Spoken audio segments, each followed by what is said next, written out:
We want to go now to former FDA Commissioner Dr. Scott Gottlieb, who sits on the board of Pfizer. He's got a new book coming out, too, next week, Uncontrolled Spread, Why COVID-19 Crushed Us and How We Can Defeat the Next Pandemic. Scott, it is great to see you again. Good to see you. Look, states can mandate vaccines. Federal government has never done something like this before outside of the U.S. military. The Republican governor of Arkansas is on TV today saying this is going to backfire. He's trying to convince his constituents to take the vaccine, and because the federal government's telling them to, he says it's going to be even harder. Practically speaking, does this mandate make sense? I think the downside of this mandate in terms of hardening positions and taking something that was subtly political and making it overtly political could outweigh any of the benefits that we hope to achieve. If you look at where we are right now, 75% of adults over the age of 18 have had at least one dose of the vaccine. Most of them will complete the series. That's a very high number of people vaccinated, owing to the good work of the Biden administration.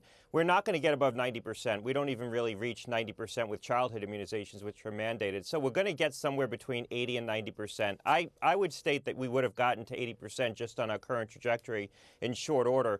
Perhaps with a mandate on small businesses, eventually you get to something akin to 85%, but it's going to be slow because this is going to get litigated. It takes OSHA time to implement regulations. You'll have to put in place guidance, give businesses a grace period, and then figure out what the enforcement mechanism is going to be. And in the near term, a lot of businesses that might have mandated vaccines are now going to sit on their hands and say, I'm going to wait for OSHA to tell me just how to do it and give me more political cover. So in the near term, you could actually discourage some vaccination. Right. OSHA, that's going to come from the Labor Department, and they haven't filed that yet. That's what you're referring to.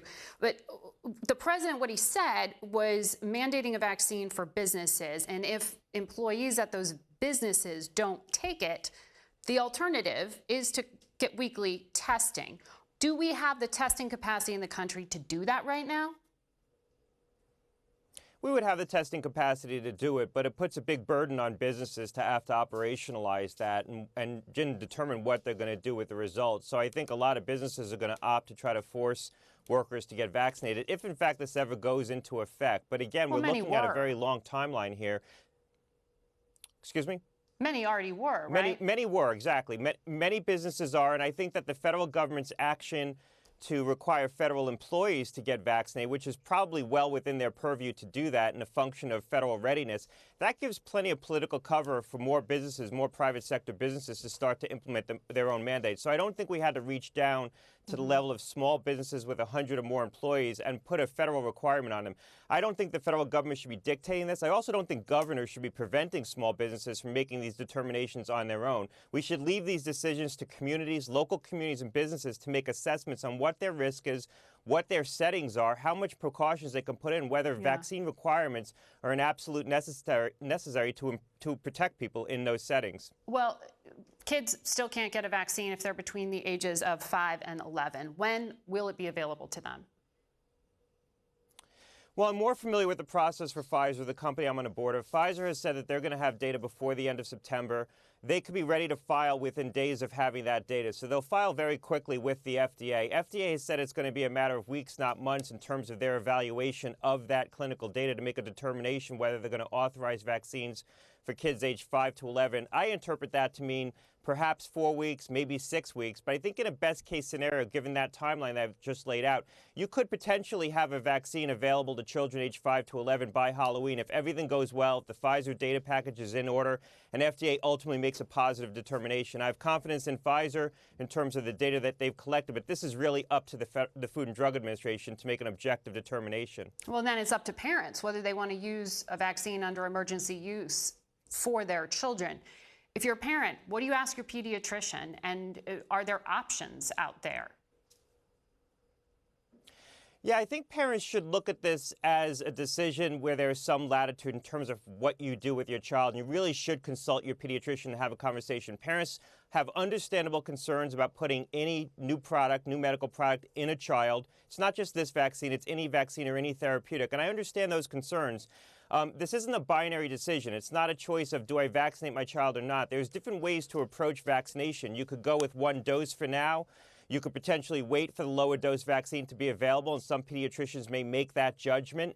If your child's already had COVID, one dose may be sufficient. You could space the doses out more.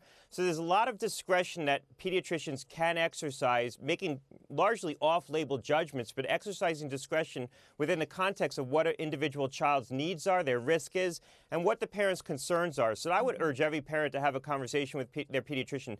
Pediatricians are very good at counseling through these decisions, and I think that they could provide good objective advice to parents. Well, what about the parents themselves? We've seen this Israeli data that shows the vaccine may have some waning impact after 6 months. When is the FDA going to fully approve boosters?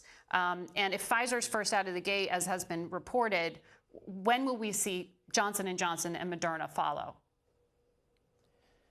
Well, there's a meeting this Friday of the FDA's advisory committee to discuss this very issue. The agency could be in a position to act very quickly depending on what the outcome of that meeting is. If there is a recommendation from the FDA's external advisors to authorize boosters or license boosters, the agency could act very quickly. And in ACIP, the advisory committee to the CDC would meet and make a recommendation about what population should receive boosters.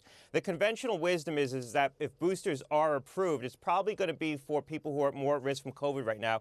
They've already recommended it for those who are immunocompromised, moderately or severely immunocompromised. I think the next tranche would probably be older individuals, particularly individuals who live in congregate settings like nursing homes. And that may be what we see next. Pfizer has filed their application with the FDA. I think J&J is going to be in a position also to file a package with the FDA soon as well. They have very good data also looking at boosters. They've showed a good response. And I think that vaccine also could be in a position to get authorized by FDA in short order. Also, very quickly, governors issue mandates for kids to get vaccines. Anyone sending their kid in the classroom has to do that. Do you expect COVID to be any different? In time, no. I think you're going to see more local school districts and governors make those recommendations. Eventually, ACIP's going to make a recommendation about whether this should be included in the childhood immunization schedule. My guess is they're waiting for more of the vaccines to be fully licensed to make that kind of a recommendation. But I would expect this eventually to be required as part of the childhood immunization schedule. Well, Dr. Gottlieb, always good to talk to you.